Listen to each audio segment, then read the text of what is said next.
there are a lot of stigmas around mental health, and there are a lot of discussions that need to be had between people at a more localized level that maybe aren't being had. So that's why I want to do this. I just want to make sure that everyone is always comfortable, first and foremost. So my story with mental health.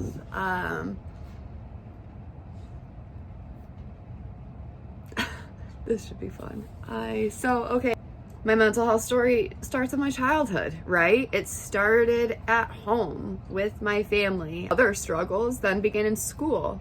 I started therapy when I was 11. That's when I was introduced to my first psychologist. I was 11 years old.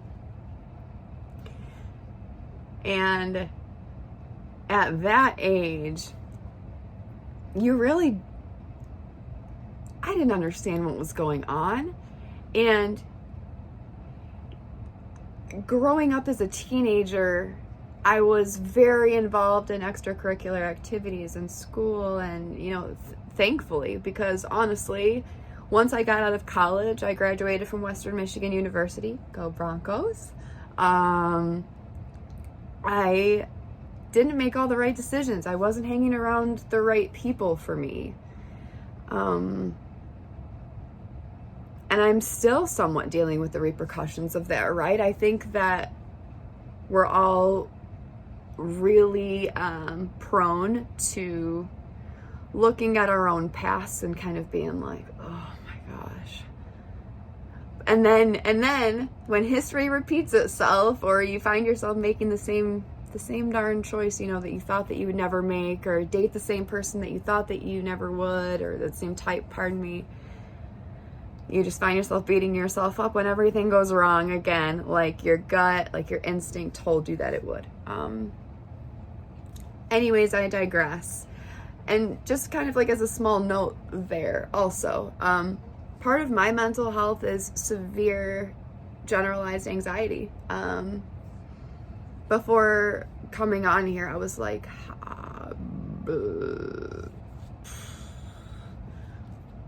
this should be a great success. I mean, but I was just like, you know what, Monica, just do it. Just be yourself. And what is the worst that can happen? So here I am. Yeah. So first of all, thank you so much for just even watching this. It means so much to me. And maybe it's an indicator that you deal with mental health yourself. Maybe maybe you don't. This is something that's going to resonate with some people, and it's not going to resonate with others, and that's something that I'm completely aware of, and I'm completely fine with. Again, the most important thing to me is that anyone that's involved in this, in talking about mental health, is comfortable. That's it. Granted, a level of vulnerability is always needed for growth, I think. But that doesn't necessarily mean that you need to feel like you are in a very judgmental situation, because I would never want you to feel that way with me, or with anybody that I work with ever. So I was talking about kind of my mental health journey, and clearly you saw that I went off, right? So that's part of it. Thank you for sticking with me. After graduating college and not being around the right people and dating the wrong people for me, I was almost homeless for a while. I bought the trailer that I'm sitting in right now for $250 with my ex-boyfriend, and we didn't have flooring, a furnace, a hot water tank. We had broken windows, and 2 winters, went by, and we were using space heaters in a room to try and keep warm here in Michigan, right?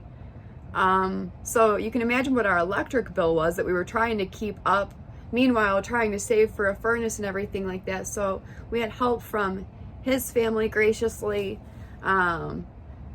But anyway, so that was, you know, I guess that's just something that's sticking out to me that apparently I'm supposed to share on this video. But obviously I have a furnace now. I have a wonderful career. I'm very blessed in those aspects, but you know what? I still battle every single day, every single minute with my mental health. It doesn't take, the fact that I'm in a better situation now, it doesn't really take away the fact that I still struggle. And if you know me from Facebook, you know that I'm very like known to be positive and bubbly, and you know, that's just kind of what, and if I'm not, I kind of feel guilty because I feel like people look to me to be that. And I also want to show people the other side, because that's important. I'm a real person just like anybody else, and you know, yeah. So at this point, with the coronavirus happening, my dad was diagnosed with stage 4B sarcomatoid carcinoma cancer early last year in 2020. That year, dealing with that, I've lost quite a few friends to suicide over the past year and a half. Specifically over my life, I couldn't even count how many friends that I've lost due to mental health or due to due to addiction, which I personally feel 90% of the time go hand in hand.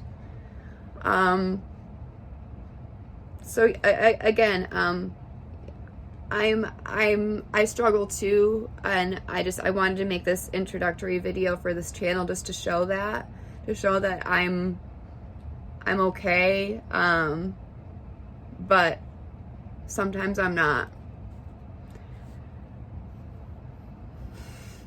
And that's just it. And that's mental health in this 3D polar world. That's just what it is. And again, this information, you might be like, dude, this girl is kooky. And yeah, you know, a lot of you were right. But at the same time, I feel called to share this information. I feel called to open up this YouTube channel, and I've had a lot of positive feedback just on the people that I've spoken to so far regarding this, and people wanting to get involved and maybe help out, which is so exciting, so humbling. Oh my goodness. So I'm excited to see where things go. And just thank you again so much for watching this very first video, my little baby. I'm not a YouTuber, but I know that they always say to like, subscribe, leave a comment,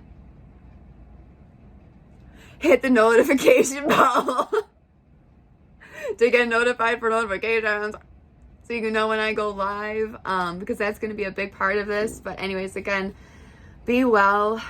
You matter so much. I'm sending you so much love right now.